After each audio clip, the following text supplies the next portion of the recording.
Fancy garment and kids mall, sherwani, coat pant, 3 piece, shooting, shirting, tailoring, बच्चे और बच्चियों के लिए कई सारे कपड़ों की वैरायटियां। हमारा पता आयशा नगर पुलिस स्टेशन के सामने, हजार खोली, मालेगांव। प्रोप्राइटर चांद खान।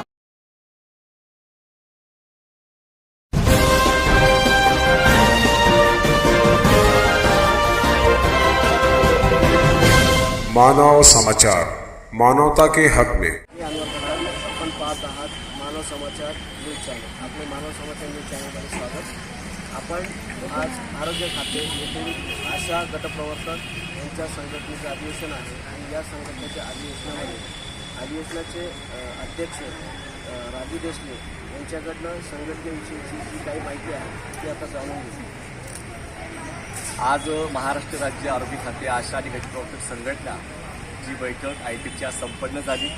या अधिवेशनामध्ये, शहराच्या अधिवेशनामध्ये जे आमचे आरोग्य उपकेंद्र आहेत त्या ठिकाणच्या पदाधिकाऱ्यांची निवड करण्यात आली आणि केंद्र सरकारने 2018 पासून कोणत्याही प्रकारचं मानधनवाढ आशांचं केलेलं नाही. म्हणून येणाऱ्या काळात आम्ही अधिवेशनाच्या पूर्वी दिल्लीमध्ये भव्य असा मोर्चा निघणार आहे. त्याची तयारी आम्ही सुरुवात करत आहोत आणि महाराष्ट्रातील आशा मोठ्या संख्येने सहभागी व्हाव्यात.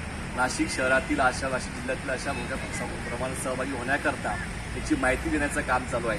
संपूर्ण जिल्ह्यामध्ये आम्ही दोन्ही खासदारांना आणि आमदारांना सुद्धा भेटणार आहोत की कोरोना काळात आम्ही काम केलं, मात्र आम्हाला किमान वेतन मिळत नाही. म्हणून आमची मागणी आहे की केंद्र सरकार आणि राज्य सरकारने किमान वेतन आशा आणि गटप्रवर्तकांना लागू करावं.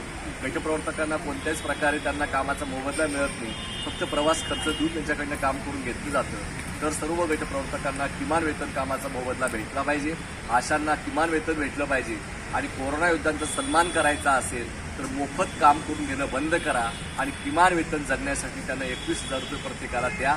यासाठीचा संघर्ष होणार आहे आणि येणाऱ्या काळात दिल्लीमध्ये भव्य असा मोर्चा निघेल.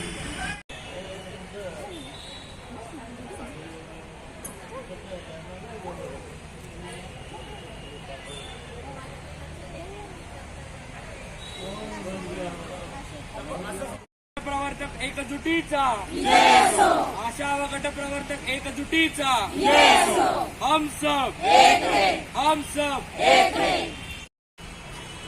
अजून एक सगळ्यात इम्पॉर्टंट, सगळ्यात महत्त्वाचा जो हक्क आहे तो म्हणजे शिक्षणाचा हक्क.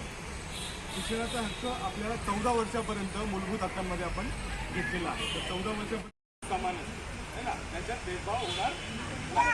ठीक आहे. दुसरं काय दिलेलं आहे तर भेदभावापासून संरक्षण आहे ना. भेदभाव करणाऱ्या ज्या काही व्यवस्था आहेत त्याच्यापासून आपल्याला संविधानाने संरक्षण दिलेलं आहे. सगळ्यात मोठी भेदभाव करणारी व्यवस्था आपल्याकडे. आजच्या ह्या अधिवेशनाच्या निमित्तानं आपल्या आशा संघटनेच्या राज्याच्या कौन्सिलरवरती असलेल्या मायाताई जोरस उपस्थित झाले की या प्रसंगी बोलतील आणि त्यानंतर मी समारोपाचं मला जे बोलायचं, जे सांगायचं ते सांगेल. आशा कार्यक्रम आपण